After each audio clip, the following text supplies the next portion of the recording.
Whining Crime contains graphic and explicit content which may not be suitable for some viewers. Viewer discretion is advised. That's how I do the thing. Okay. You are listening to Whining Crime, the podcast where three friends chug wine, chat true crime, and unleash their worst Minnesotan accents. Oh, yeah. And compliment each other on their new lip gloss. God, it's cute. Lucy's wearing such a cute lipstick right now. So cute. Winky looks. Mm-hmm. So You cute. love your winky looks. I really do. And now they have cat-themed shades, so I'm all about it. All in. This one's called Hashtag not an ad. Pounce. No. I think it's Pounce. Pound. Cute. Pounce. I think it's pounce. Pound. Who are the rest of us? Oh, right. I'm Kenyon, and I'm wearing my brand new sweater that I already spilled foundation on.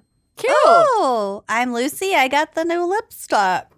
I'm Amanda, and my brows are a fucking disaster, but it's my own fault. Hi, Justin. I'm sorry. I'll see you soon. He does By your the time brows this- too? Yeah, he does my everything. Ooh. I mean, not my downstairs, which is what I was alluding to, but I don't get that waxed anymore. My 20s are over. Yeah.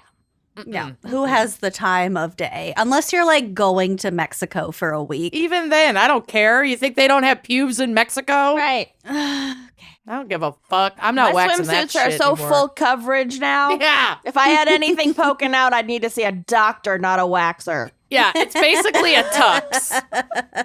It's like 4 layers, a cummerbund. I have a mid-length, mid-calf bikini. I am Cute. Capri pants. for months swimming. away from a skirt. Gaucho bikini. Kenyon is approaching the gaucho bikini stage of her life. Do you guys The remember swimming moo-moo. tankinis? Oh, Yes. yeah. I love I tankinis. still have a tankini. Mm-hmm. They're great. They're timeless. Timeless. Absolutely timeless. Also the like boy shorts, like the surf shorts Yep. Hell fad yeah. was a Yeah. whole thing, and I'd bring that back. Mm-hmm. Oh, in a yeah. heartbeat. Anyway, welcome to our bathing suits for not confident elder millennials podcast. And we're recording this at the tail end of January. It's fucking January 31st. It's -10 None in of us Minnesota have any right now. plans to be anywhere warm in the near future. Oh, no, That's you're not going true. to LA. Chicago next week. I'm leaving for LA on Thursday to officiate a wedding. Thank you. God. My SAD needs it so bad. But then, yeah, Chicago in February. Woo woo. Yeah, but Chicago has consistently been like 30 plus degrees warmer than Minneapolis. Yeah. So Chicago I'm is quite balmy I'm compared ready. to this. I am fucking ready. You have no room to talk. You're 50-degree winters in Louisville. Southern gal. Yeah. Zach had a snow day today. There is like nary a dusting of ice. It's amazing. What? There's no snow. And there's like, the roads were like a little slick. And so they have a snow day today. And he was like all excited. And I was like, that's great. What do you want to do? Blah, blah. And he was like, well, all I have is a meeting at da-da-da, a meeting at da-da-da, a meeting from blah, blah, blah to blah, blah, blah. It was like, so you're just working from home today? It's like how You have only a fully booked day. Yeah. like New York City observes Columbus Day, and the rest of the country is just like, what? Ew. What is him. this? Fuck him. All right. that Anyway, sorry. Cool. This is Cool. we're just We did it. We're fine. Okay. We haven't talked in like 2 days. Yeah. We have a lot of catching up We that need you to get all caught have up to suffer with each through. other. Yeah. Sorry, not sorry. We have a very special fan pick this week brought to you by Caitlin Road, or maybe Rhodey. Road It's probably hard, put road. away what? Caitlin R. Caitlin R., who wants to shout out their friend Ian for funding this fan pick. I love that. And we've Sugar got Ian. an sugary. Get you a Sugar Ian. We have an Instagram handle. I don't know if it's Ian's or if it's Caitlin's, or neither, neither, or both, but it's at Sweet Daydreams 11. Aw, give them a follow. I'm already following them, so let me see if I can figure out if it's Caitlin or Ian. And while you do that, I will tell the listeners the selection, the topic, which is photography crimes. It's Caitlin. No. It's Caitlin's Instagram. Oh, Sweet Daydreams. Sweet Daydreams 11. Cute artwork too. Little gnomes. Cute. I Yeah. love a gnome. Check her out. Okay. So, photography crimes, not forensic photography, which we already covered. Mm-hmm. I don't recall when, but at some point. Oh, it's so cool. A while ago. And we joked about maybe calling this fucked up photography. Oh, I don't remember that joke, but I like it. Fucked up. Fucked up photography. So that's what we're fucking doing. Okay. I love it. So there you go. I love it. My case for this episode is dark. Oh, okay. Oh. Dark room. Don't expose it to light. All right. Well, first, let's get to our wine crime pairing. Amanda, what have you got for us? You guys, this is gonna be really hard to open. So Caitlin recommended a wine for us this week, and I tried to find it, but when I looked it up, it's like either exclusive or just in our area. It's at like Target liquor stores, and the Targets near me do not have liquor stores. Mine would've- do. You do, yeah. Mine It do. would have been freaking perfect because it's the company is literally called like Photography or Photograph Wines. Mm. But I couldn't get it. I tried to find it at I searched for it at Total Wine. They don't carry it. And then I called my two more local spots this morning, and they did not have it either. So it might be exclusive to there. But I do have a bottle that. In fact, I'm glad that I'm pairing this because I got a bottle in the mail, and normally I get a note that's like who it's from. I didn't get a note about who it's from. I'm assuming it's from a listener. I think it might have been a gift after I had to put Callie down. Rest in peace. But the photography on this bottle is like quite heartwarming if you are a dog lover.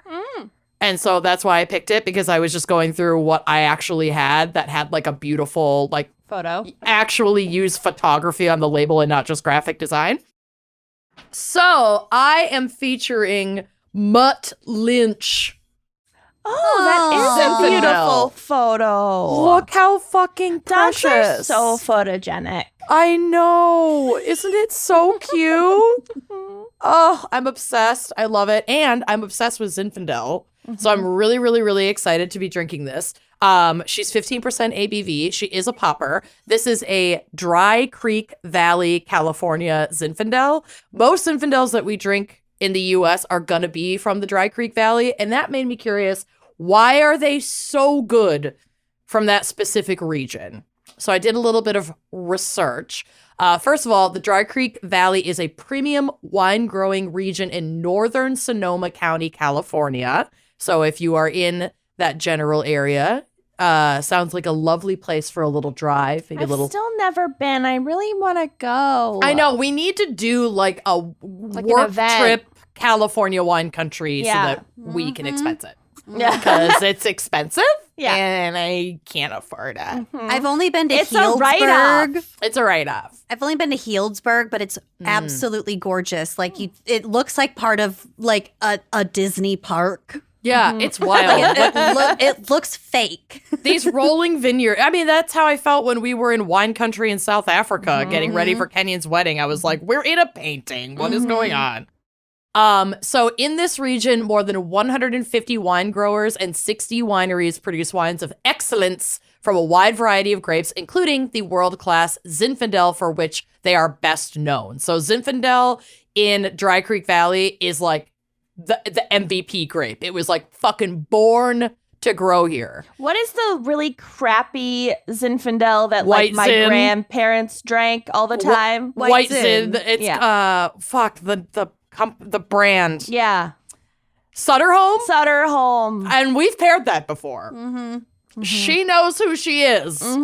Okay, And she so loves that's different. herself. So That's I different, shouldn't be though. scared of Zinfandel. No. honey. Zinfandel is an amazing, amazing grape. And the Dry Creek Valley is so perfect for it because this appellation has 4 quadrants that give Zinfandel different characteristics, from a port-like jamminess to like full throttle dark fruit to sweeter raspberry strawberry to almost like a Grenache peppery cherry Kool-Aid. Like the jammy, peppery contrast Hey. is very, very, very prominent in a good Zinfandel. So they say combine this with multiple soil variations that are predominantly well drained and many aspect orientations, which I think it would include like weather patterns, sun exposure, proximity to the ocean. I mean, So all not of these, just the terroir, but like It's- all the yep. other. it's literally everything about that region was like tailor made to grow this fucking grape. So if you are interested in trying out Zinfandels, you're not going to go wrong trying a Dry Creek Valley red Zin. Like, just get a good Dry Creek, California red Zinfandel. Try to find a 100% Zinfandel. If you really want to try it out, like, don't do a blend. Get the raw power of this Zin. Really feel and taste all of the complexity of it, because I always come back Full to Zinfandel. throttle Zin. Full throttle. I feel like Zinfandel all because Zin. I'm all Zin because of stuff like Sutter Home. It can get kind of like a bad name, like old ladies drink Zinfandel. Well, these old ladies fuck because clearly they know what they're doing. So I'm gonna use my XOXO, the Wine and Crime Gals wine key, which is a hefty gal. I love her. She is strong. She is heavy colorful. Doot. Yeah. I've given some of those to like bartender friends, gonna say, and that's what they keep in their aprons. Like, it's a real deal. I was literally just gonna say, if I were still bartending, I would fucking use this. Like every day. I love it. Okay, here we go. We're ready to pop? Ready? Oh, by the way, did I mention she's 15% ABV? She's 15% ABV. Here we go. Excellent. Oh, Wow, that was a great she's pop. ready to go. These old Photo ladies finish. fuck. PHOCK. Photogenic pop. Oh, look You how love just your joke, don't you, Kenyon? inky and rich and like you can't even see light through that fucker. Oh, If dark you like room. a robust, if you like a robust dark room red, Zinfandel's your gal. No overexposure here. No! Their aperture is set so low. I know so little about photography that I cannot keep up with these puns. Like, I always just was like, not my thing. Don't know enough about it. That's Too fair. intimidating. And Okay, with that wine is really fucking good.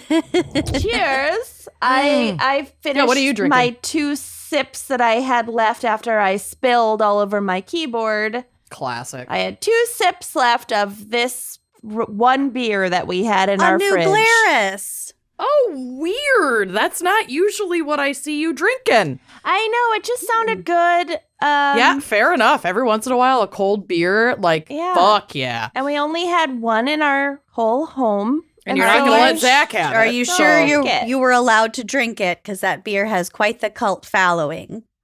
Oh, well, she gone now. Did someone bring that to you from Wisconsin? Must have. They And must I- have. you know what? I bet my sister-in-law and brother-in-law Oh, brought some yep. when they visited for Thanksgiving. I was literally just going to say, did Z bring that? Other Z? Mm-hmm. That would be my guess. Lady Z? Ladies. Well, cheers, everyone. Cheers. This is so good. It's definitely jammy, but it has a lot of pepper and it finishes very dry. It's very much like a lip smacking red. Nice. It's really, really good. Kenyon, I think you would actually really love this. Okay, I'll check it out.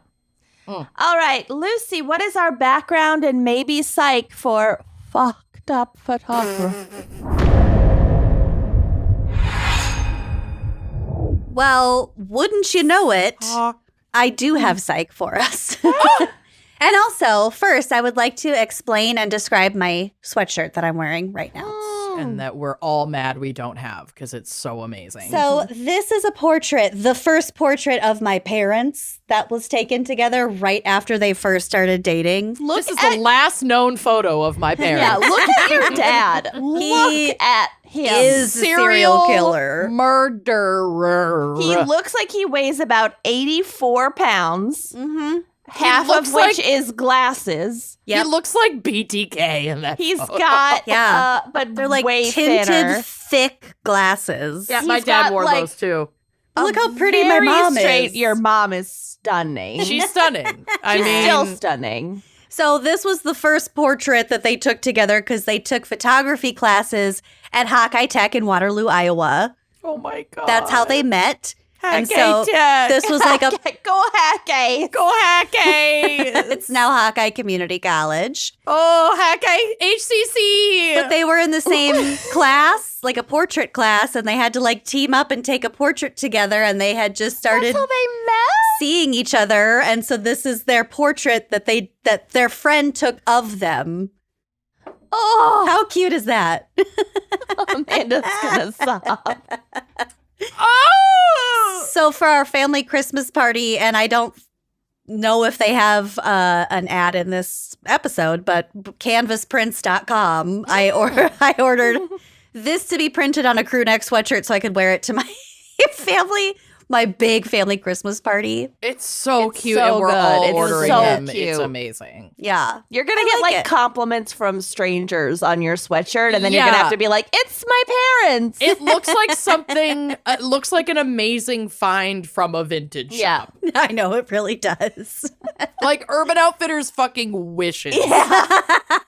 Kind of. Fucking It's huge wishes. too. It takes up the whole front of the that shirt. sweatshirt would be amazing. $98 at Urban Outfitters right now. 1,000% it would. Yes. Yep, Yes. yep. On sale for Yeah. $98. Yep. Full price $130. Kenyon, your mom keeps calling me. Okay. Oh, my I God. know. She doesn't Mother? understand that sometimes people are busy. Mm-hmm. It's fine. Okay, so first up, I have some history of photography for us, and this is from my lover, Encyclopedia Britannica. Ugh. So the forerunner of the camera was the camera obscura, which directly translates to dark room. Ooh. And the camera obscura was, go figure, a dark room with a hole, later a lens in one wall through which images of objects outside the room were projected on the opposite wall.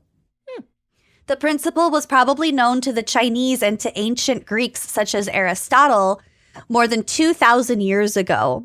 Wow. Late in What? the Seriously? Yeah. Photo technology has been around for a long time. It was just extremely primitive for a long time. Mhm.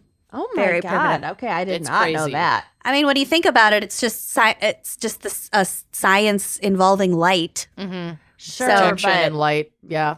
I mean, they didn't fucking know shit back then, so it's just a lot. They knew enough to make a camera obscura. Mhm. Late in the 16th century, the Italian scientist and writer Giambattista della Porta demonstrated and described in detail the use of a camera obscura with a lens. While artists in subsequent centuries commonly used variations on the camera obscura to create images that they could trace, so they kind of used it as like a projector. Then they traced it, then they did whatever they wanted with it. Cool. Super cool. The results from these devices depended on the artist's drawing skills, so scientists continued the search for a method to reproduce images completely mechanically, i.e., completely objectively. Sure. Like that, this is just the. It's what it is. It's what it It's not is. an artist rendering or interpretation. It's an actual image capture. Yeah. Exactly. So, on this note, photography as an art medium has been criticized since its inception because of its objectivity and reliance on technology. However, as an invention, photography is widely considered to be the most important invention since the printing press. Fuck yeah. Yeah, think about how much it's changed and impacted our lives. Instagram. Instagram. I would be nothing without it. If Instagram isn't validating me, I don't exist. Okay. If a tree falls in the And woods. I'm working on it with my therapist. and it's not going well. You're Schrodinger's cat. I'm that bear shitting in the woods. No one's there to see it. Did it wipe? In 1727, German professor of anatomy Johann Heinrich Schultz proved that the darkening of silver salts, a phenomenon known since the 16th century and possibly earlier, was caused by light, not heat.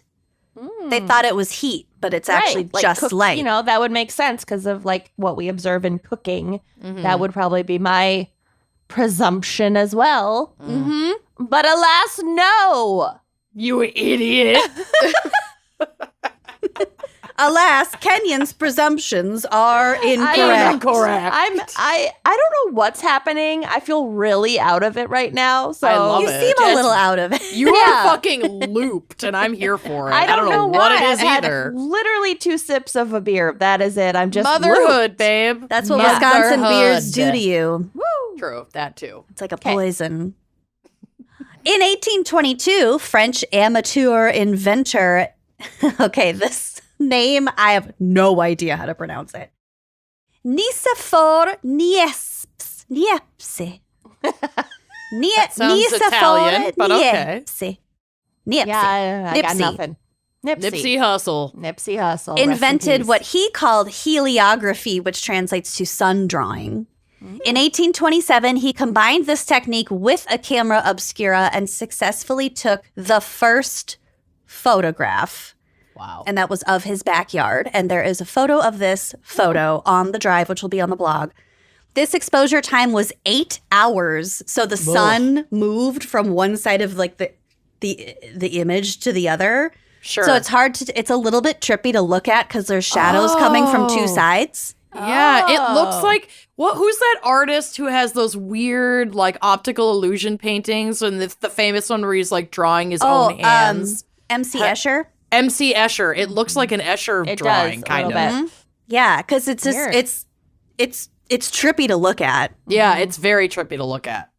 So Nipsey also invented the boat propeller and the first internal combustion engine. Okay, can you save some inventions for the rest of us, please? I love how back in the day, inventors just like they had no lane. None. No. It was just First photography, then I'm making a boat.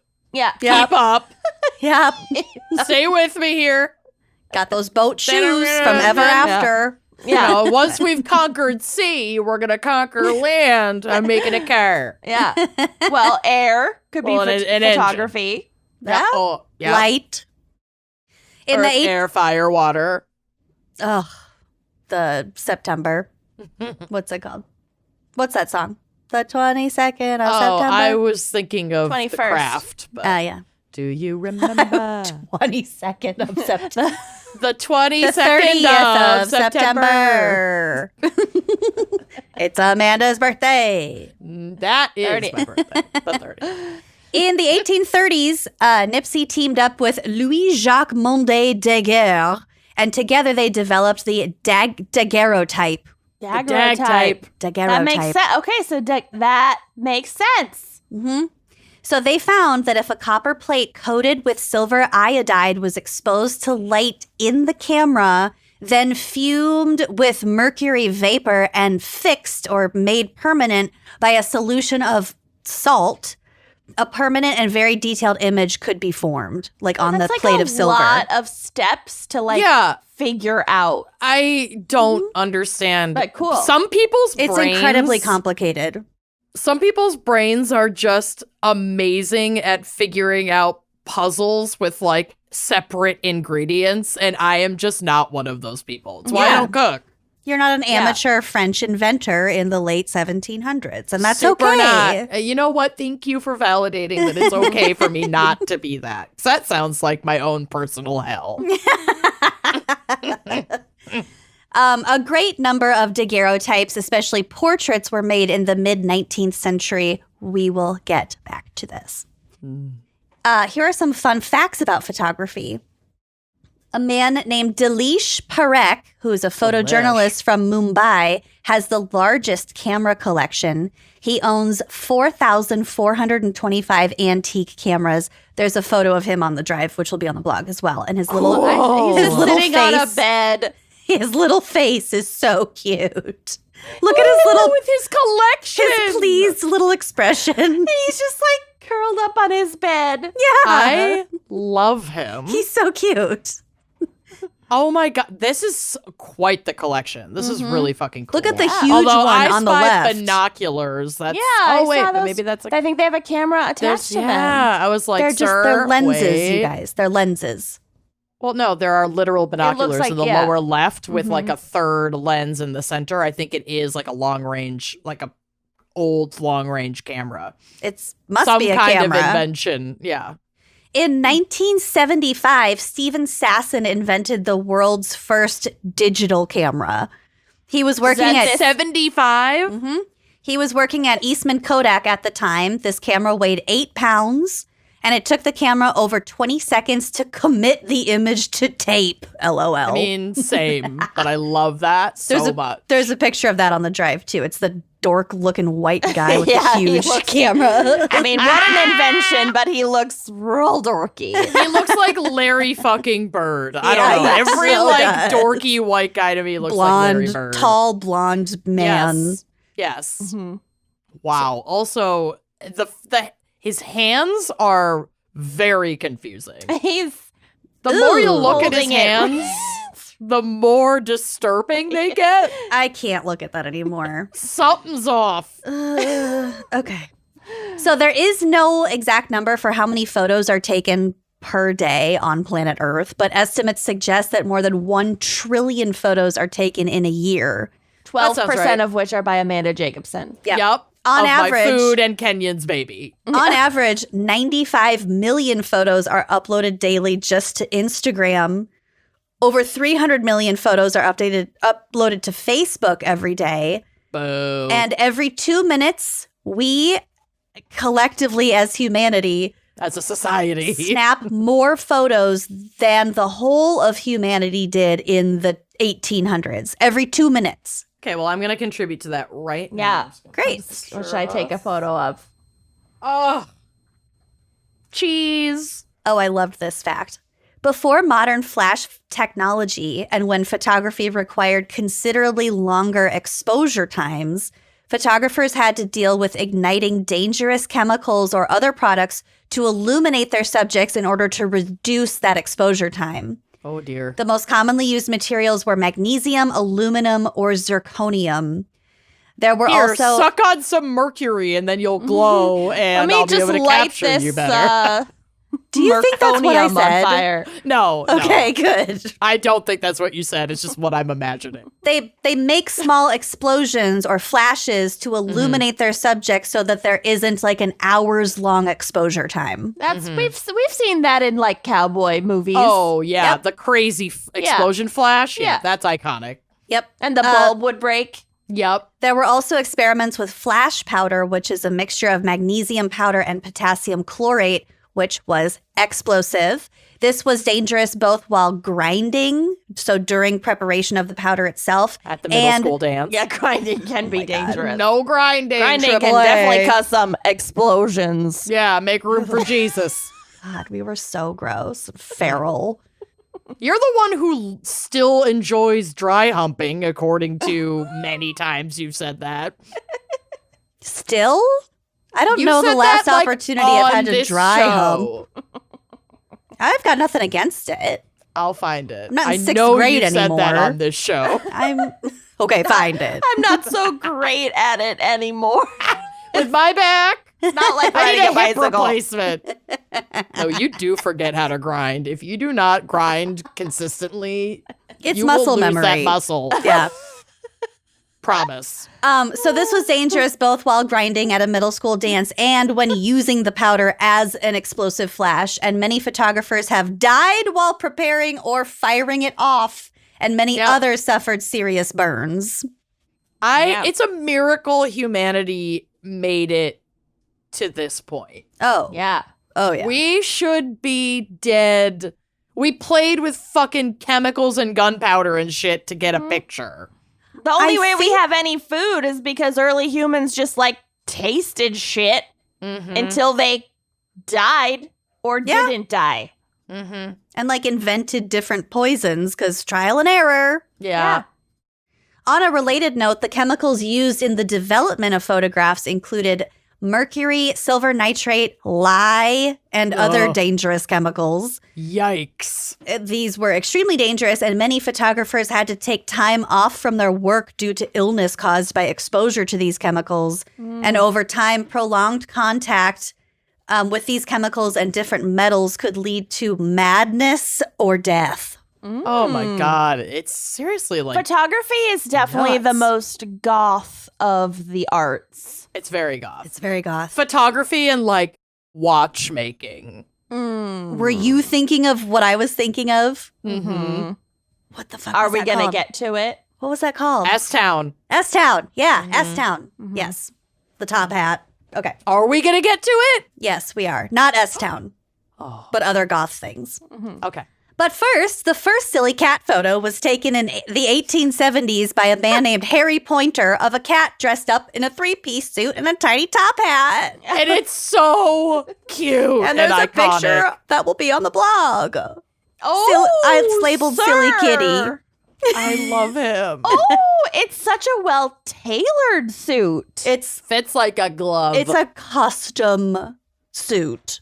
Mm-hmm. That is no ready wear. Of It's the incredible. smart set. Of the smart set, it says on the top of the photo. It's so cute. This is Ray, freaking stop it. adorable. You do need a top cat. Yeah, you do need a top cat. Really not ready for the rest of your photos, which I know exactly what is gonna happen here. But yeah, the cat's a good palate cleanser. When the Apollo 11 mission took off for the moon, they carried 12 Hasselblad cameras with them. The astronauts took the photos of the moon and whatever, and then decided that the cameras were too heavy for the return journey, so they left them behind to make space for the 25 kilos of rock samples that they brought back. So they just brought the film back. They and brought a the bunch film of back. rocks. Okay, I'm just like, not so the we cameras. just never gonna these. Okay, got it. No, they brought the film. Fuck. I mean, okay. It's a little wasteful, but I get it. The most There's litter on the moon. Thanks, humans. there's probably like poop on the moon too. I'm sure. There's fucking litter just There's a orbiting lot of Earth in space space. litter. Yeah, it's really fucking sad. I think we've only been to the moon that one time. That's what I thought, but then people made fun of me. Apparently, we've been there We've a couple been more times. than once. We just don't go very frequently. Or never. A couple of Or times. never. The most viewed photograph is the default wallpaper for Windows XP. No. So it's that like field with the blue sky with the that clouds. is so sad. That makes me want to cry.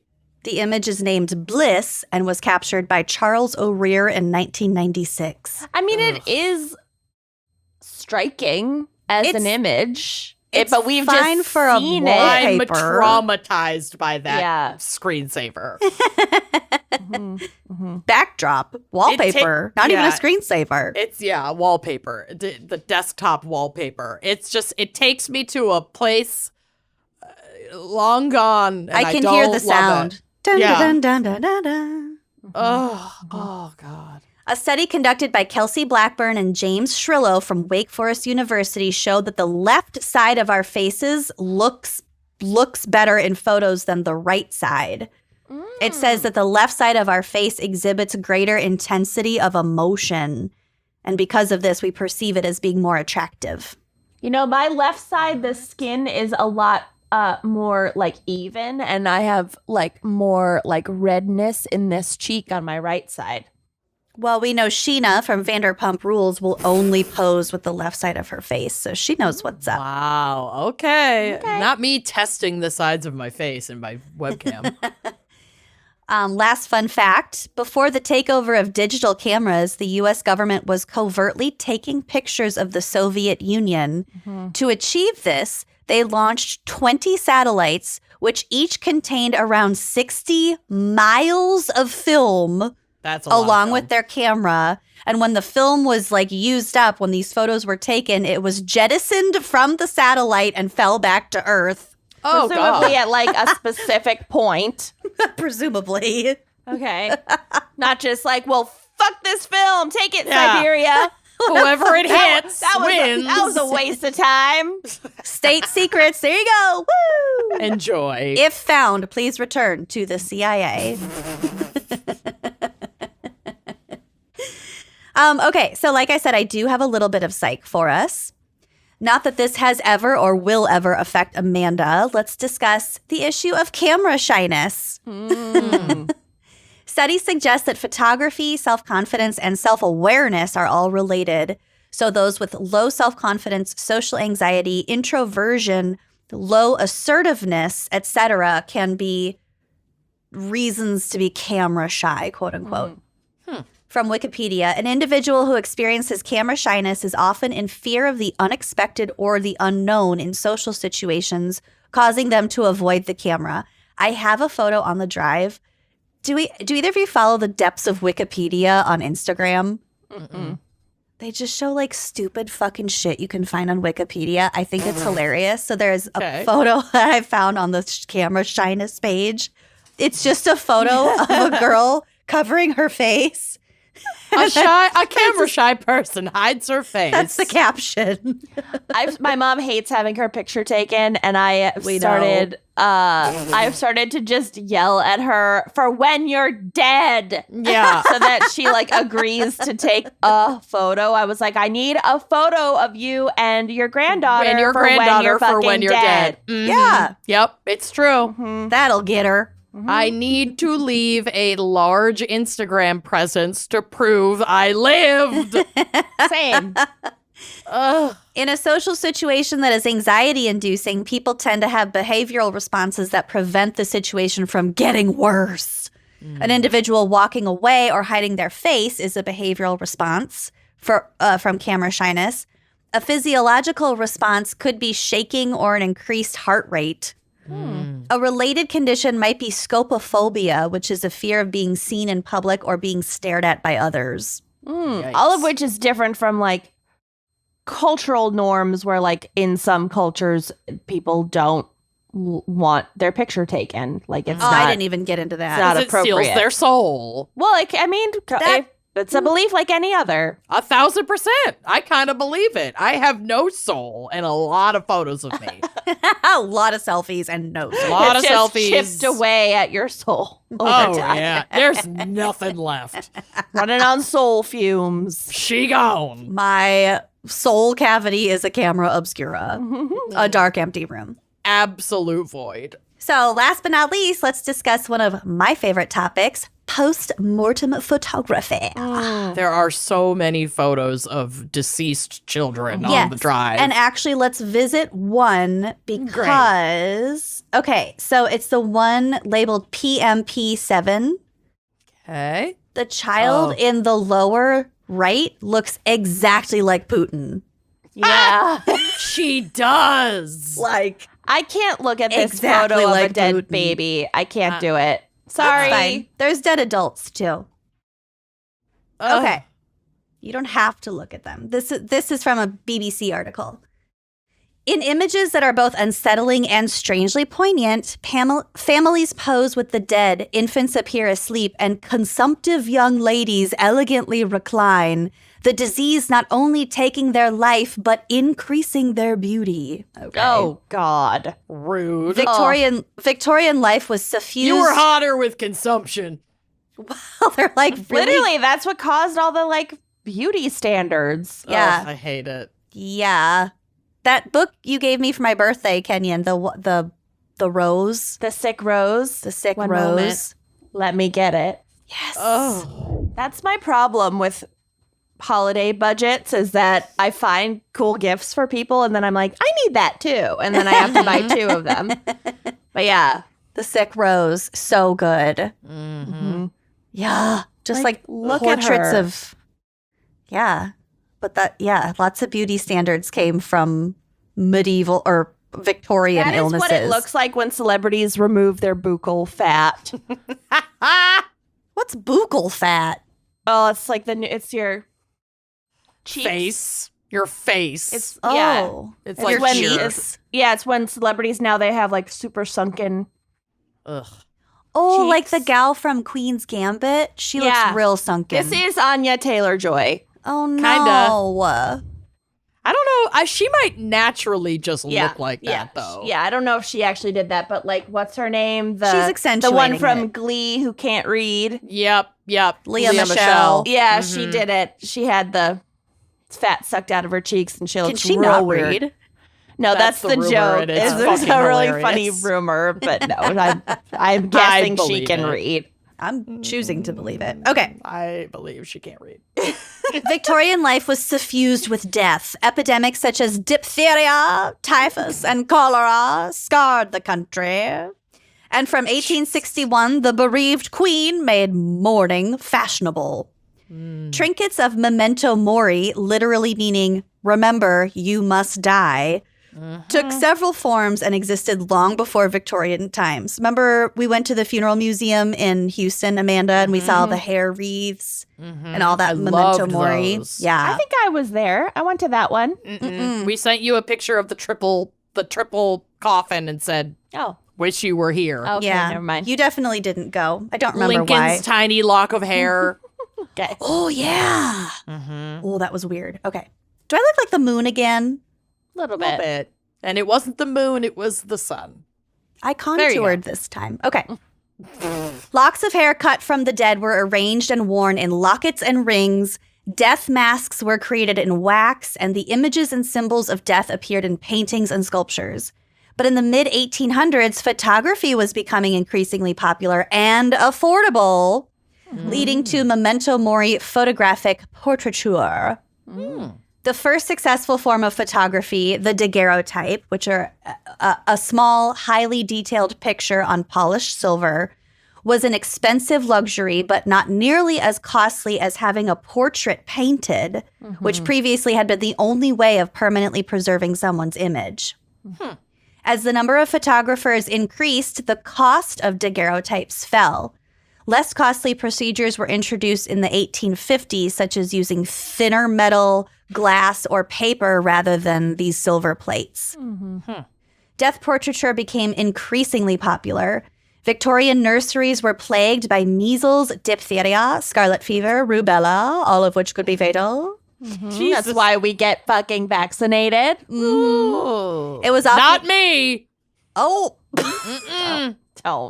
Don't Okay. even say Not that. putting those microchip poisons in my blood. I don't want to be I take like 500 magnetic. injections a day. I'm the last person. You're the to most worry about. bionic person. Yeah. Okay. It was often the first time families thought of having a photograph taken. It was the last chance to have a permanent likeness of a beloved child, such as the photo that I have upstairs that I will not be sharing because I was haunted once. I made that mistake once. I'm not going to do it again. Smart. But it's a dead child with his favorite toy surrounded by his whole family. And like, of course, that's what it was. I actually just saw a TikTok from a creator who does infant portraiture, but she also works with a local hospital to do like post-mortem portraits for babies that don't make it. And there's a ton of research about the positive psychological effects that having those keepsakes, having these photographs have on the family's like healing process. Yeah. So And it like freaks me out as an outsider, but like if it happened to me, I would want the photos for myself. I don't think I would share them. I think that this concept seems really gruesome to us nowadays, but at least at the time, it wasn't that weird. And it was said to like psychologically ease the blow of a child dying, especially because children died so frequently that it wasn't that much of an anomaly, but it still like, provoked as much grief. Well, you want Of course. something to commemorate them by and to honor the fact that they lived. And now I'm going to cry if we don't move on. I'm like, I've gotten very... You're a little pussy now. I've gotten You're a very baby sensitive. pussy. You're a little bitch. I've gotten very, very sensitive about baby and children stuff. You're a little bit. Okay. I'm I'm a little almost bitch done. I'll cut it now. short for this little bitch over here. But as healthcare improved, the life expectancy of children, the demand for but as healthcare improved the life expectancy of children, the demand for death photography diminished. The advent of snapshots sounded the death knell for the art. As most Thought you were gonna say the advent of Snapchat. I was like, the advent that of was the god. Snapchat was of the the advent, the death knell for post-mortem photography. As most families would have photographs taken in life. So the more widely available they were and the cheaper they were, they were like, well, we don't have to wait for someone to die. Let's just Right. Yeah, do it to now. have Family that dire, portraits. yeah, we can Yeah. actually just like have a nice thing. Yeah. Now these images of men, women, and children stoically containing their grief in order to preserve the likeness of a taken too soon loved one continued to live up to their name. And don't forget, you must die. But also, the one thing I wanted to say about these photos, there is an element of like artistry to them because they're stunning. Some of them have the eyes painted onto the portrait Yeah. after the fact, which is way creepy. But like, PMP4 is not okay. there's also some that have like a little rouging, some like pink cheeks to make them look more alive. I don't know. I just thought the variety of these photos was actually really cool when you looked at it. And there's one, it's PMP2. Don't worry, Kenyon, it's not a baby.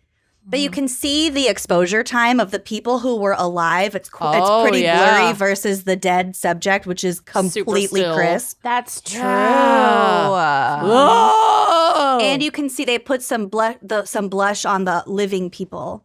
People also Also- used to, like, it was just so much more common to, like, have your deceased loved one in the home for Yep. a few days Yep. for Yep. mourning and grieving and before, the body could be processed. So people were just, like, more Chill comfortable around with the it. dead. Mhm. Yeah, whereas Yeah. now it's all just, like, whisked away so fast. PMP1 freaks me out because they stood the child up. Yeah.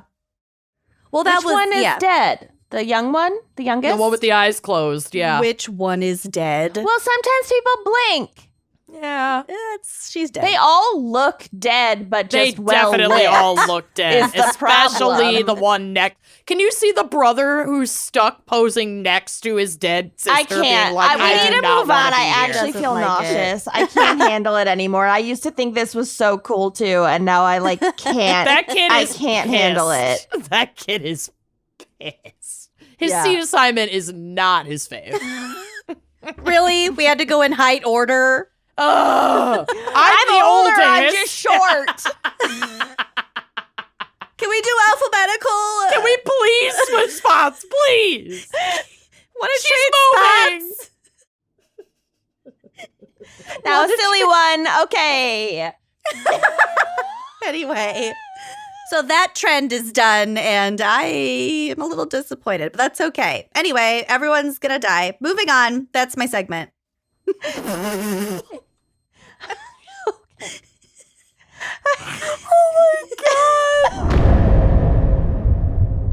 Okay, well, my case is sad and weird. Okay. What else is new? I mean, There are moments of levity, I would say, but sad what happened to this person. Okay. Okay. I mean, I don't have a single moment of levity in mind, so Okay. Let's launch right in. let's go. Okay, so Jose Luis Cabezas, and yes, you will be Heads. subjected to me speaking Spanish. I love Kenyan Spanish Sus as much as Espanol. I love my French. It is, yeah, it's going to be a rough ride. Was born in Wild, Argentina, a suburb of Buenos Aires, in 1961. Oh, It that's was the name of 60s. the town, Wild. Wilde? Wild. Wilde? Wild is fine. This, outside of Buenos Aires. I thought we were describing Argentina as wild. I just wanted to clarify. He became a photographer, and in 1989, he began working for a news magazine called Noticias. That means notice Okay. or notices. Or news, maybe? I don't know. I was just saying the obvious. Noticias was well known for its investigative journalism, particularly that focused on corrupt individuals in the public sphere, of which Argentina had many. So it's kind of investigative, but like a little tabloidy, but mostly investigative. Okay. You know? Like the Daily Mirror. More serious. Okay. Like there's journalism, but splashy. Okay. Okay. Through his work at Noticias, Cabezas became an award-winning photographer known for his images of Argentina's leading political and cultural figures, quote, often capturing their essence in creative, playful, and unique ways. So he had that subjective That je ne flair. sais quoi. Yeah. Je ne sais essence. That no say. No sé qué. But in 1996, Cabezas waded into some much more high-stakes photography work, deciding that he wanted to capture an image of a businessman named Alfredo Yabran. So Yabran's businesses had to do with transport and security. Okay. Waste Mob. management. Yeah. Yeah. But There it was we go. widely suspected that they provided cover for extensive drug and weapons trafficking as well as money laundering operations. So he is in it. Yabran was also incredibly private and secretive. Your boy was also. Ya Ya boy. boy. So until this point, 1996, a photograph of him had never appeared in the press, and the general public had no idea what he looked like. And that was something that he really valued, probably because it helped him Right. conduct his nefarious business. Yeah, maintaining anonymity when you're an arms and drug dealer Yeah, is is probably a helpful. pretty good gig. Yeah. So Cabezas, the photographer, succeeded in his mission to capture a photo of this guy. He captured an image of Yabran wearing white checked swimming shorts and walking along the beach while on vacation with his wife. Is this picture on the drive? It sure is. Yes. I'm picturing Ben Affleck. It just looks like, like a photo. Wow. Like- Celebrities. They're just like us. It looks like one of those photos from People magazine of like Pierce Brosnan, like Yep. on the beach with his wife, 1000%. although Yabran looks nothing like Pierce Brosnan, but you know what I'm Right. saying. Yep. Yeah. So his wife's got a very classic black one piece on. Yep. She's timeless. So then there are a few others of him like on the beach, like sitting in like a lounge chair. There's a dog. It just is very simple. Yep. Normal. Not super flattering, but fine. Yeah. They didn't capture his left side. He's got like scars and stuff on his stomach, which is interesting. Mafiosas. They're just like us. Yeah. So this photo was taken at an exclusive beach resort on the Atlantic Ocean called Pinamar, which was known as a destination for politicians, businessmen, actors, athletes, and other celebrities. And Cabezas usually spent a significant portion of his own summer there, but he wasn't on vacation. He was working, getting images of Argentina's elite on vacation. Got it. So talk about a great write-off. Yeah, really. Seriously, we need to change careers. Right? Well, we didn't. Maybe not. So his photo of Yabran was published on the cover of Noticias in March of 1996, and Yabran was furious. Yeah. But Cabezas, I have a feeling Cabezas is not going to make it. He's going to get his cabeza whacked Because off. your boy is going to fucking, shoot him in the cabeza. But Cabezas did not stop with that one photograph. He continued to trail Yabran with the hopes of getting an interview with the secretive mogul. And Bro, no. He's not going to already give you mad an at interview. you. he's a journalist. He's doing his job. This is his job. I know. And I'm not, I don't I'm not have trying the to like guts to victim. do it, but this I'm not is trying to literally victim blame his him. job. Yeah. Yeah, it's just really fucking, you're barking up the worst tree. So he persisted in this pursuit despite receiving regular anonymous death threats. I don't think any job is worth it. I'm just not that brave. I commend the Very folks brave. who are doing the investigative reporting that like allows us to have access to Democracy. incredibly important information. I'm just not going to do a job that risks my life. There are a lot of jobs I'm not going to do. Yeah, And being an actual journalist is one of them. I couldn't do it. I wouldn't want to write for my local paper. Mm-hmm. But it's great that other people do. Absolutely and fabulous. Are this brave. Mm-hmm. So then almost a year after he had taken the original beach photograph, Cabezas returned to Pinamar, back to that resort, to cover the next summer vacation season. Mm-hmm. And on the evening of January 24th, 1997, Jaz's birthday, Oh, yeah. he attended an annual beach party thrown by a prominent businessman. So Cabezas and a colleague that he was traveling with both stayed at the party all night and into the next morning. But while his colleague left around 4 a.m. as the party was like winding down, Cabezas decided to stay a bit longer until it was like really over. And he was walking back to his room at the resort a little before 5 a.m. when he was ambushed at gunpoint by a group of men.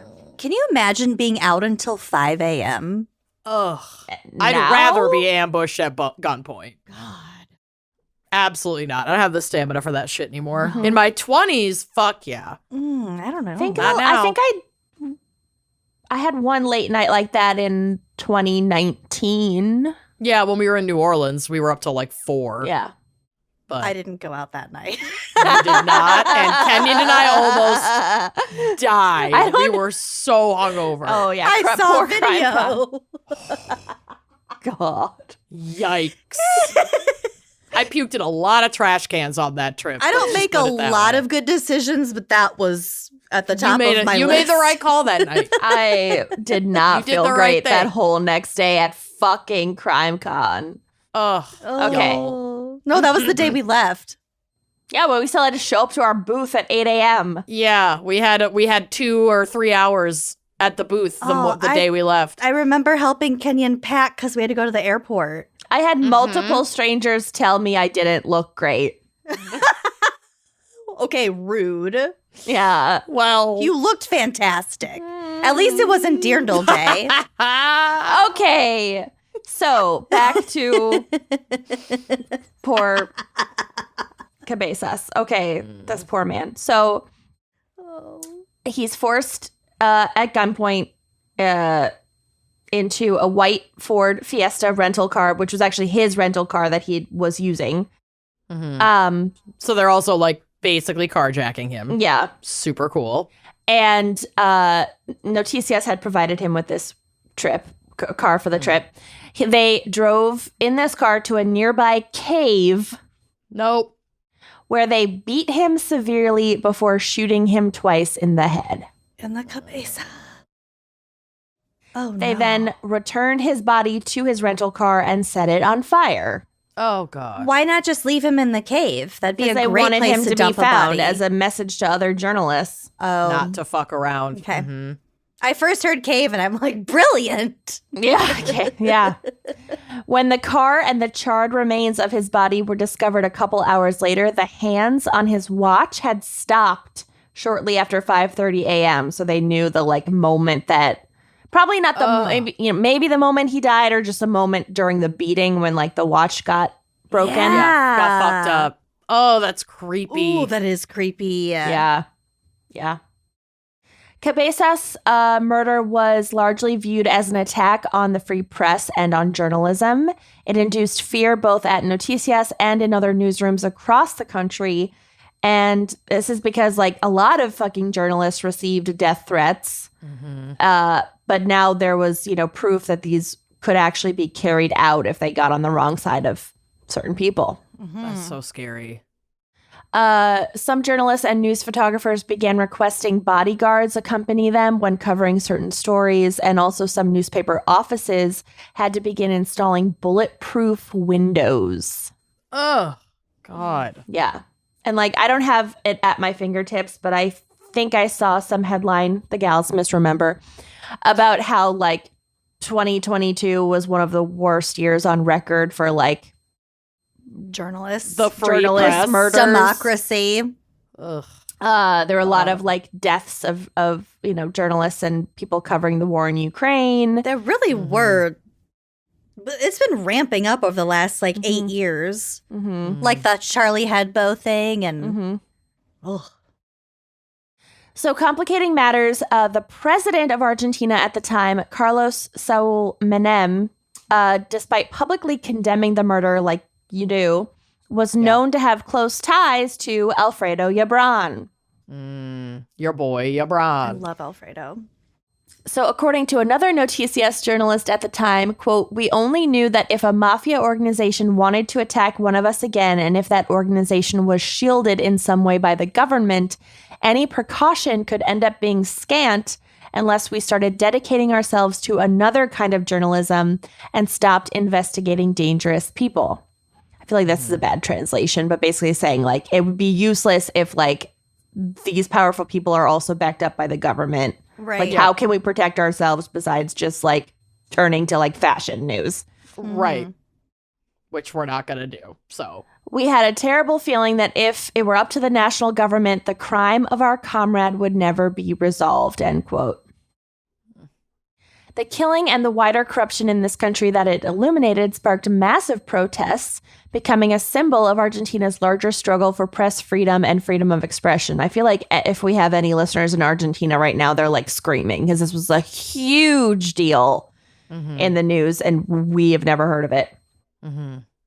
According to one source, quote, "Unlike other brutal crimes, the murder of Jose Luis rapidly acquired the dimensions of a veritable national tragedy, occupying more space in the Argentine media than the death of Juan Perón, the moon landing, if it even happened, and the World Cups." Whoa. Okay. Well, now that's putting things in perspective. Yeah. It was a big fucking The deal. World Cup in Argentina. Big deal. Wow. Big deal. Yeah. A slogan commonly seen and heard at protests was "No se olviden de cabezas." Don't forget cabezas. It was widely believed that Yabran himself had ordered the killing, shockingly with the cooperation of the governor of Buenos Aires, a man named Eduardo Duarte. Noticias published a piece of investigative reporting about the murder of their photographer, alleging that the Buenos Aires police had also been heavily involved in the crime and outlining the department's ties to prostitution/sex work, drug trafficking, and illegal gambling. So like literally everyone is fucking in on it and it goes all the way to the top. So like how could this person possibly be safe anywhere? Oh, that's so sad and scary. The week after Cabezas' death, Noticias had a cover that read 1 week of impunity. So they like really were pushing the story, which is also incredibly brave of those surviving journalists. Yeah, seriously. And then they continued to run a version of the same cover each week that passed without any arrests. And eventually they reached 36 weeks of impunity. Wow. My God. That it's very brave for them to continue to call out the government for not. Yeah. Yep. Ugh. And I think the only reason they stopped is because of this next part. Oh, great. So Yabran, ya boy, would never be arrested for his part in the murder, but that's because in 1998, he was found dead in one of his houses with a gunshot wound to his face that left him nearly unrecognizable. How do we know it's him? I know. How I do we know had, it's I had him? the same question, but we do think it was him. Okay. It's widely believed that this was a suicide, but there has been some debate about this. Authorities reportedly were closing in on him for, ordering this hit. And so police at the scene claimed that they heard the gun go off while Yabran was in a locked room. And then they burst open the door and found him dead. But like some people say, like, no, they probably just shot him. Yeah. Or, maybe he faked his own death. I think either Oh, you think he faked his own death? I don't think I that wonder. because I mean it says nearly like every report says nearly unrecognizable, which means sort of recognizable. Mm-hmm. Which is different. I mean, if than you get shot in the face, I think it's just as likely that the police shot him specifically in the face or that he shot himself. But Right, if he 50-50. shot himself, why would you do it in your face? Well, probably like a lot of people. I mean, I obviously In your mouth. I don't want to talk about suicide like flippantly, but a lot of people do in the mouth or at the temple. That's in the face. Yeah, but Yeah, or even, I mean, yeah, this is fucked up to think about, but like if he shot up through his chin and things went it depends on the forward gun instead too. of- But if it's like a shot, if you're gonna do it with a shotgun, it's probably not just like straight into your face. If Well, you do I don't it yourself, know if it was a shotgun. I don't know what kind of gun it was. I'm just saying, for example. right. Anyway, let's not speculate. That's gross. Yeah. No. Suicide is tragic. This guy was a monster. So is murder by police. Anyway. Okay.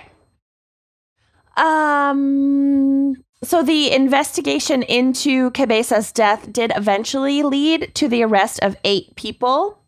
However, those arrested were widely believed to be scapegoats that were just loosely connected to the crime rather than the people who had actually ordered and carried it out. So it was just kind of like the criminal organization picked some low-lying, low-hanging fruit people to like serve their Here you time. go. Yeah. Scraps. And many people believe that the investigation was just a massive cover-up by Eduardo Duhalde. I can't say that right. Who then went on to like have a big political career, and we're about to get to it. So among those arrested were 4 police officers who were believed to have been tailing Cabezas in the weeks leading up to his death and reporting his location to the killers. And on February 2nd, 2000, a court ruled that Cabezas had been killed by a gang consisting of Buenos Aires policemen and civilians under the orders of the then late Yabran. But no mention was made of Duarte, and he would go on to serve as the interim president of Argentina. I was gonna say, I know this name. Yeah. Yeah. I'm saying it very poorly, but yes. From 2002 to 2003. So literally the president of Argentina for a while probably was involved in ordering this hit. But Or at least Amanda, a cover-up. you might be thinking of the guy from, is it the Philippines? Duterte I'm is not different. thinking of him, Okay. but I am aware of.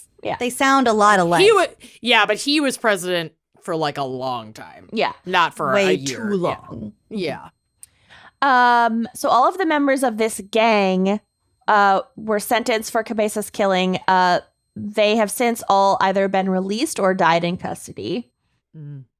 The summer of 2022 marked the 25th anniversary, 25 years since Cabezas' death. A large memorial gathering was held, and one of the people to give speeches was Cabezas' sister, Gladys.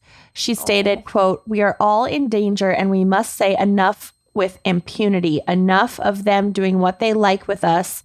That is the struggle. Over and above the murder of my brother, we are beginning to struggle for something worthwhile beyond the death of Cabezas."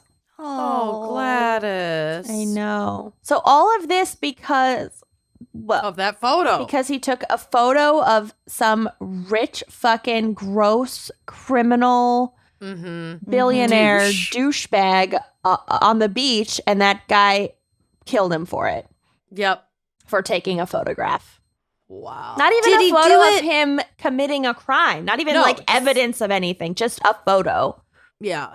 He didn't have this thorn in his paw because it was an unflattering photo. It's just because it was like his privacy. Like, That And I is don't think like he wanted how people dare to know you exactly where he how was. dare the press or- get after me? I think it was just the privacy issue and not the unflatteringness of the photo. Although there are other photos of this guy on the internet now of Yabran, but it's like there aren't many. They might have all happened afterwards when he was suspected of this crime. I'm not sure.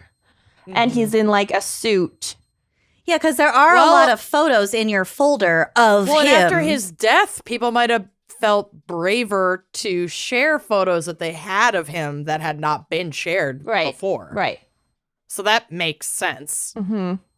And all the photos that I have of him, it looks like he's wearing the same suit when he's not on the beach. When you find something that works, stick with it. Yeah. But what I'm saying is that they could all be from like one event.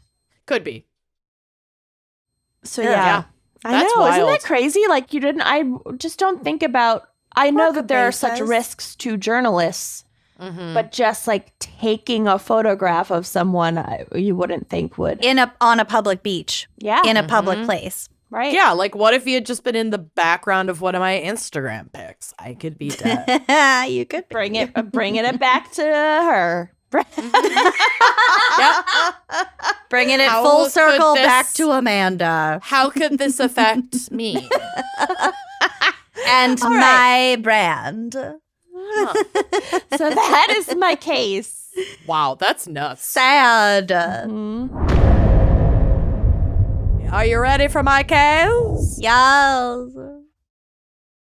This case sounds like a deranged horror movie. I cannot believe I didn't know about this guy. Okay. He's pretty famous. I'm sure, like, y'all have probably heard of him. Most of our listeners have heard of him. I think I know who you're talking about. In true Amanda fashion, walk with me as I discover a monster that everyone else already knew about, but I somehow have worked in true crime for 5 years and I didn't know about this person. Here we go. Harvey Murray Glattman was born December 10th, 1927, 10 years AH after Helen. He's a Sagittarius, was a Sagittarius. He was born in the Bronx, but his family moved to Denver, Colorado when he was still really young, like a toddler. So he essentially grew up in Denver. Okay. From childhood, something with Harvey was off. Something's off. All kids explore their genitals as part of growing up. Oh, So not where I thought this sentence was going to go. Some no one with is a shaming Barbie. this. Well, yeah. A Barbie leg. But Harvey Whatever seemed to enjoy mutilating his genitals from a young age. His His own? Yeah. Like he would be discovered wrapping a piece of string like super tightly around his penis and then like tugging it off over and over again to achieve arousal. But like hurting it, obviously. His penis is the same time. I think it would hurt.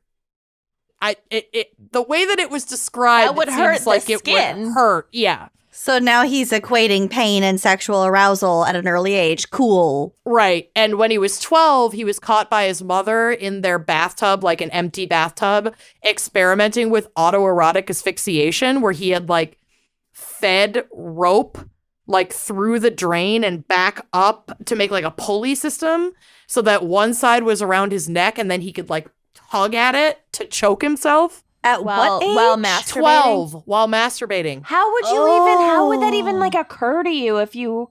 I don't know. Kids get boners really young. Then you start, I don't know what he must have experienced to try this. Yeah, He's a blossoming plumber. Was he abused? I don't know. Is there any evidence of that or just... There's nothing that I could find. Wow. It's very odd. And obviously, autoerotic asphyxiation can be very dangerous for like a careful adult, but for a child, Dangerous. Yeah. that doesn't know when to stop. Right. So his parents were understandably concerned and brought him to see a pediatrician about it, but it was the 50s. And they were like, this Not is a even. phase. He was born, oh, sorry, not even yeah, you're right, not the 50s. Like the 30s when he did this. So his doctor was no one like, was understanding about it. well, no, his doctor's like, he's going to grow out of it.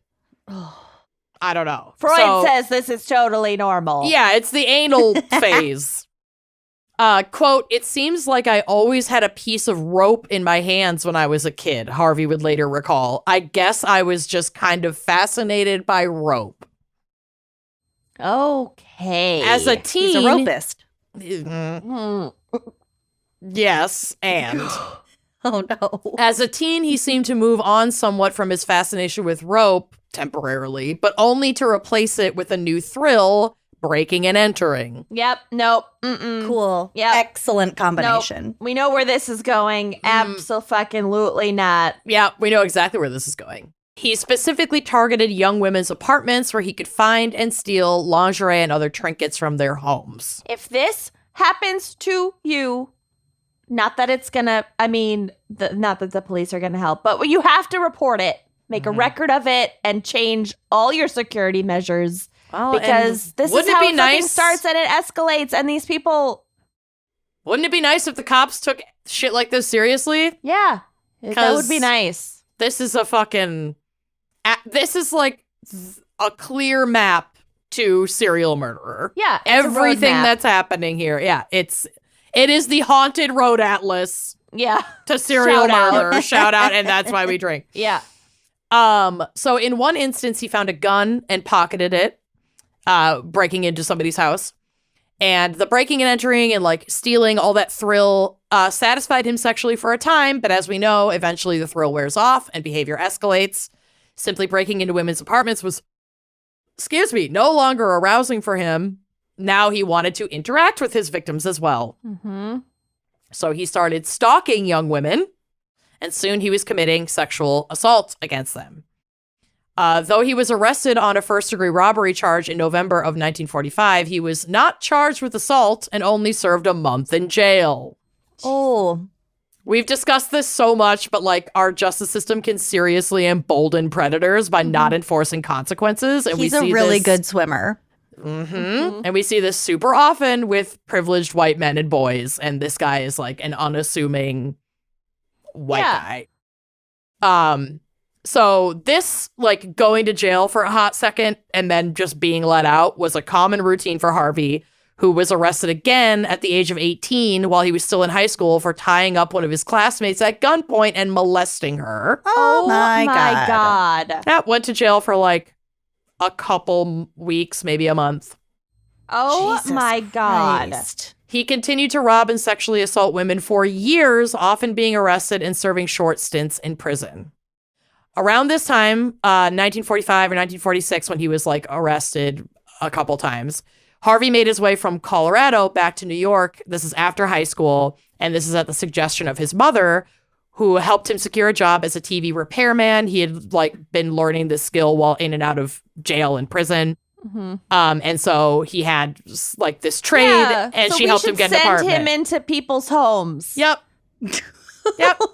Oh my God. Like, I realized that like his mom she was trying to help her son, but like fucking yikes. No. Hard no. No. She obviously knew that he was committing these crimes because he was going to jail. Yep. Repeatedly. Over and over again. So this move to New York. Oh my God. Oh, it gets so much worse. This is nothing. This Don't move chuckle when you say that. the chuckle is out of pure nerves and fear. Yeah. So this move to New York seemed like a fresh start for him, but now he's on his own. He's not under strict supervision, and he gets back to his old tricks. He's in a giant city where he's anonymous. Yep. Has a cloak of anonymity and literally is welcomed into strangers' homes. Oh my God. I mean, that won't play out that strongly here, but it's still really creepy. So True Crime Edition gives a very succinct rundown of this, of his time in New York. So I'm just going to read it for you because there would be no point in me trying to sum it up. Quote, on the 17th of August, 1946, Harvey Glattman attacked Thomas Starrow and Doris Thorne while they were all out walking. Just walking down the street, just taking a walk. He tied up Thomas with rope that he just brought with him because he wanted to be prepared at any moment. He always had rope. His security. He always had rope. Just carried it around. What's it called? His security item? His transitional object. His transitional object. Rope. Yep. Rope. So he tied To be up. fair, my sister's baby blanket is basically a piece of rope at this point. This is not even close to a to be fair though comparison. Okay. To draw from a torn baby blanket to I'm gonna put she rope sleeps in with my a rope. pocket In case so I need can it. tie someone up. So he tied up Thomas so that he could rape Doris while aiming a toy gun at her. Oh. But Or it at looked least- like a real one? Yeah. So he's like trying to assault her. He didn't succeed because Thomas managed to free himself from the bindings and attacked Glattman, who was otherwise occupied with Doris. Glattman managed to twist free from Thomas's grip and cut him with a penknife that he was carrying. The cut made Thomas run because he didn't want to get stabbed to death, and Glattman ran after him.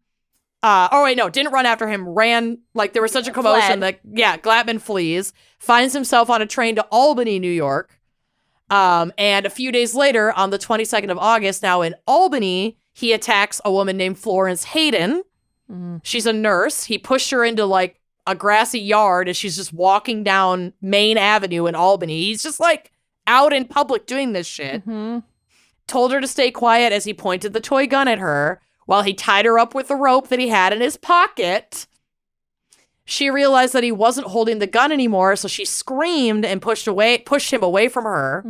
Go Florence. Yeah, thank God. Florence Hayden escaped unharmed and went to the police, telling them that her assailant looked more frightened than she was. Which, if you look at pictures of him, learning how to attack people. He was like, okay, I can't do two people at once. Right. And he's like 20, like not even at this point. So he's still like this young idiot. Oh, yeah, he is young. Ew. Who is just like a super nerd. Like nobody suspects him. Yeah. Like he's doing all this like strictly on impulse. He's not really thinking it or planning it out in the beginning, but he gets plenty of time to plan later on, and we'll get to it. He's working out the kinks of his MO. method. Yeah.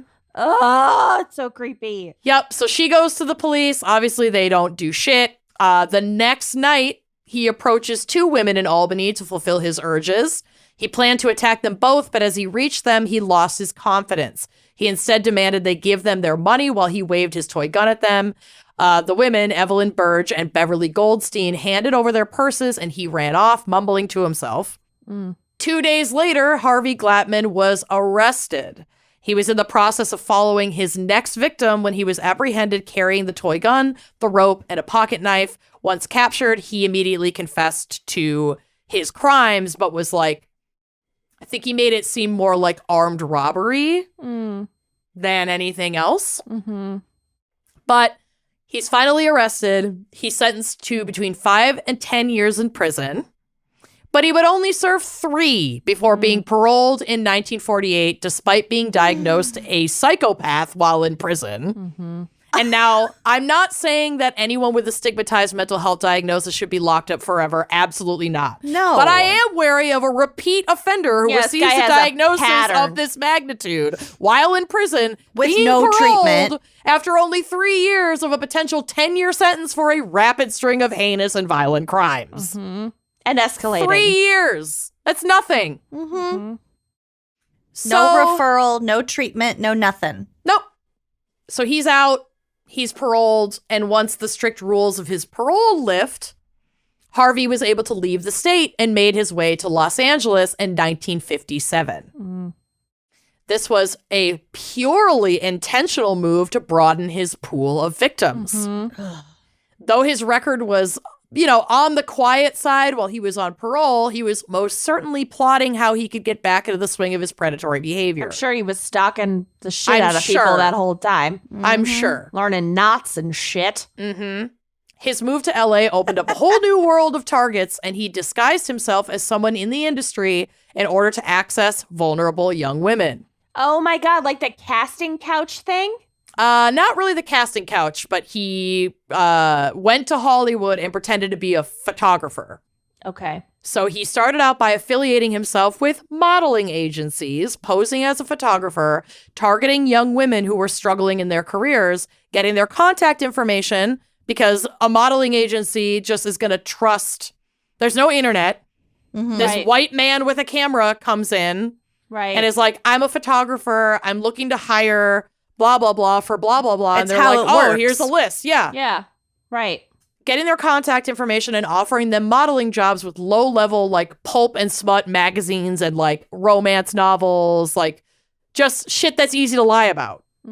And easy to get them into compromising positions because it's for this. Yeah, here's Smut. your character. Your character is tied up girl. I mean, Oh. literally, though. Ew. And we'll get to it. It's nuts. So, meanwhile, he's still paying the rent as a TV repairman. So it's not like he had a studio he could bring these women to. Right. So it He's would not mostly... an actual photographer. Yeah, but he would host photography shoots in his apartment and also, like, out in the desert where he could get girls to come pose for evocative photos, claiming they were for, like, small-time men's magazines or romance novels. Again, no internet. Like, no one's corroborating this. They're just taking the cash and doing the job.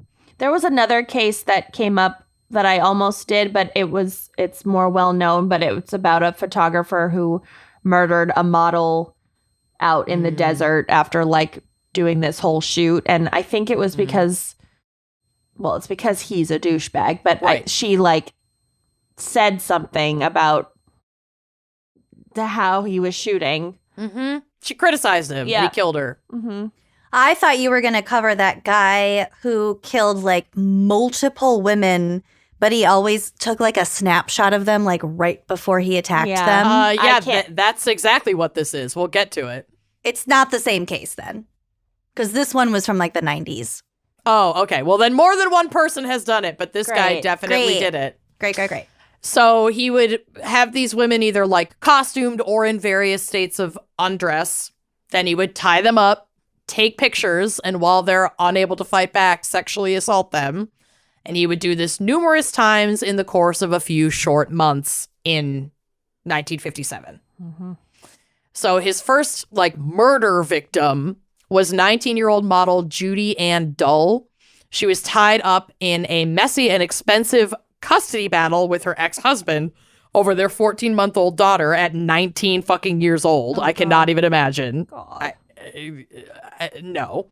So when a man calling himself Johnny Glynn called offering her $50 to pose for the cover of a pulp novel, she jumped at the opportunity. She needed the money. Right.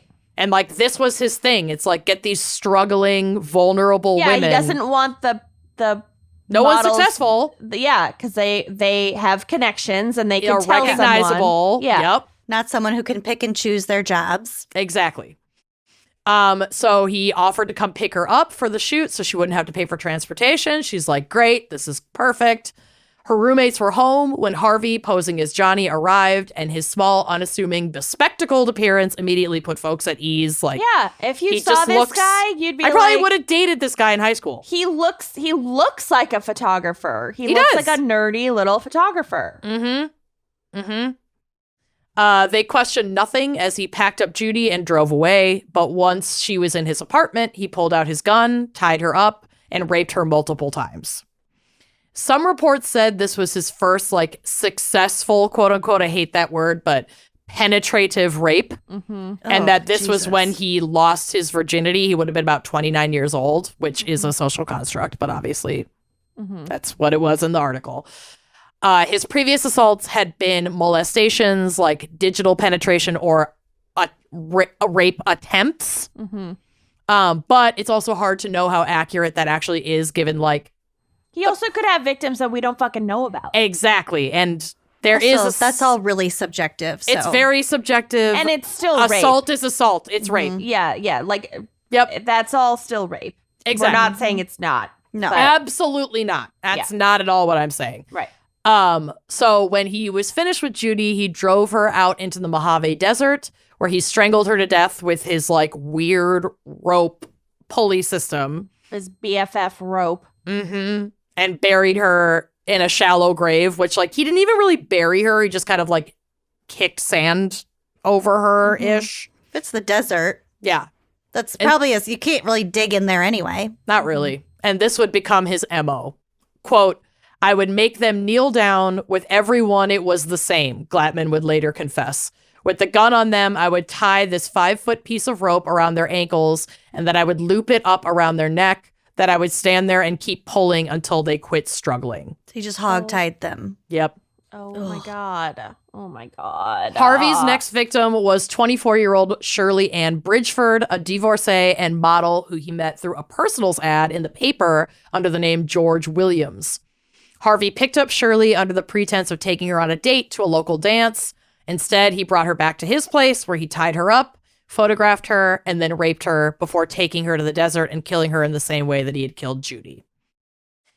He left Shirley's body in the desert, didn't even try to bury her. He just left her to be ravaged by animals and like the desert wind. Just like let the elements do their thing. Because they will. And he's doing this in pretty rapid succession. Like he's a couple weeks maybe between. frenetic pace.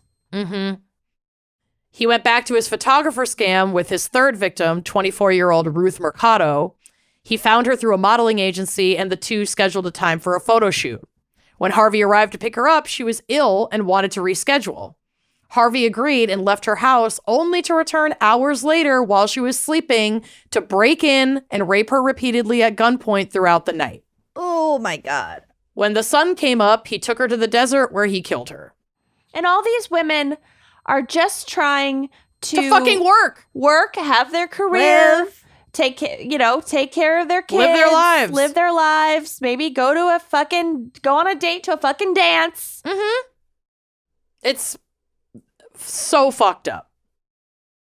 I hate him so much. He just makes me sick. He would reflect on this third victim, on Ruth, with an absolutely horrifying fondness. Quote, she was one I really liked, so I told her we were going out to a deserted spot where we wouldn't be bothered while I took more pictures. Yeah, I'm sure she was thrilled. Yep.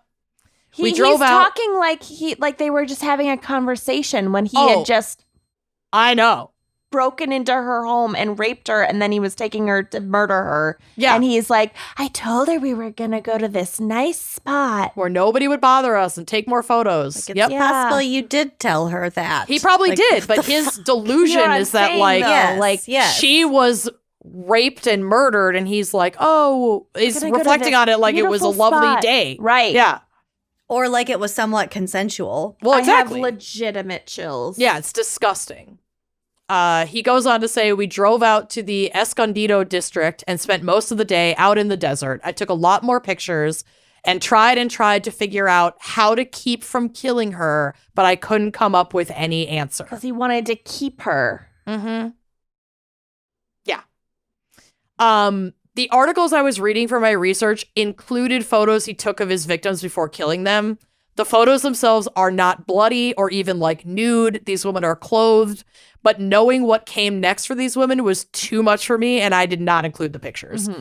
I have headshots of these women in there that he didn't take, but I didn't include his like fucked up, hog-tied and gagged after I assaulted you all fucking night right before killing you photography. I can't see that. No. If you really want to fucking see it, they're on the internet and evaluate your life, but like, it's really fucked up. So his next victim, 28-year-old Lorraine Vigil, was also a model who he contacted through an agency. She agreed to a photo shoot with him and to be being picked up, but grew anxious when she noticed that Harvey was driving in the opposite direction of the location they had discussed for the photo shoot. Mm-hmm. She tried to correct him, ask where he was going, etc., and he just silently drove, wouldn't answer her, wouldn't look at her. It's like, I can't even imagine being in that car where you're like, wait, this is a weird way to get to XYZ. Where are we going? And he just won't respond. Oh my God. That's so gross. It's everything. Everything scary in the world is happening. Like, this man is the scariest man. Never meet a man. He's so scary. Mm-hmm. Yes. So alarm bells are going off for her as he exits onto a California freeway at like very high speed. And she's like, beginning to panic. Yeah. As she's panicking, Harvey claims the car has a flat tire and pulls off onto the side of the road. But instead of getting out to check the tire, he pulls his gun on Lorraine. It's not a toy gun at this point. Like, I don't know how he has acquired a firearm. It's America. It's America. Yeah. Yep. He got one in the mail. Probably. And there's, again, got there's no one internet. In He a got crane one game. Free with a bucket of popcorn at the Yeah. fucking... He went to the next town over and gave a fake name at a drive-thru and got a gun. He turned in enough cereal tabs. Box tops. box tops. Box tops for education and guns. It was either that or a free car wash. Yep, I'm taking the gun every time. So he pulls a gun on Lorraine and reaches for the rope that he discreetly placed behind her seat. Lorraine is not fucking going down like this. And in an act of unfathomable bravery, she grabs the gun by the muzzle and attempts to rip it out of his hand. Fuck yes. Go, girl. There's a struggle over the gun, and it fires, grazing Lorraine in the leg, but not seriously wounding her. She seized the moment of surprise at the gunshot and sunk her teeth into Harvey's hand that was holding the gun as hard as she possibly could, which caused him to release the gun. This woman is incredible. I would be dead. I don't know how she did this. She's fucking Well, you unbelievable. just don't know how you're going to react in those moments, if it's fight or flight or freeze or fawn I'm a or freeze whatever. gal. I feel like I'm a freeze gal. I've had both. I've gone in both directions. freeze. I must freeze. I haven't really gone into fawn. Yeah, no, I'm not a fawner. I don't know that I'm capable of fawn, but yeah, Yeah, honey. I don't know what I am. I've not been in one of those situations. I haven't been in anything. Well, I haven't had a gun held to on my me, face, but like yeah. I've been, I can sexually confidently assaulted by say I people. won't be a brave one. You don't I'm know not fucking brave. until I you're in mean, the moment. But I like, hope that it would trigger some sleeper cell, grab the gun bravery, but Yeah. I don't trust myself. But that's incredible. Yeah, She's You amazing. don't think about that, but like, yeah, because if you're that close, Yep, worth she a shot. fucking Grab the bit the gun. shit out of him. If you've come to the conclusion that you're going to die if you don't do something and you're going to die either way, That is very motivating. I would would imagine. hope that I'd have the wherewithal to like have that Fight. thought and then the bravery to go through with whatever's next. But I don't know. Yeah, That's, but like Kenny said, you just don't know. you just don't know. You just don't know.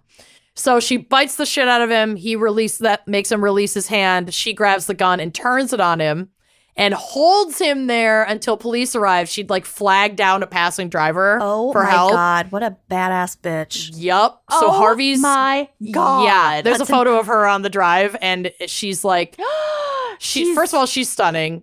I mean, all these women are so beautiful and amazing. This but is like, Lorraine? Yep. Oh, yeah. And there's a couple pictures of her, but she's explaining like how she bit him, and she's like biting her own finger and like kind of showing what she did. Wait, Lorraine and Ruth look very similar. Maybe one of these photos is mislabeled. No, No, they have different eyebrows. they're not the same person, but they are both Latina. But their noses look very similar, you know what I'm saying? Yeah, I mean, and it's black and white, grainy photography. right. They have a strong brow, dark hair. Right. Like, he definitely liked dark-haired women, except for, like, Judy was the only blonde that he was really going after. But, yeah. Yep. She's a fucking badass. She's a literal hero. And Harvey's goose was cooked, babes. Yeah, fuck him. Yep. So upon his arrest on July 12th, 1958, Harvey immediately confessed to his crimes, even handing over a toolbox that contained hundreds of photographs of women that he had molested as well as killed.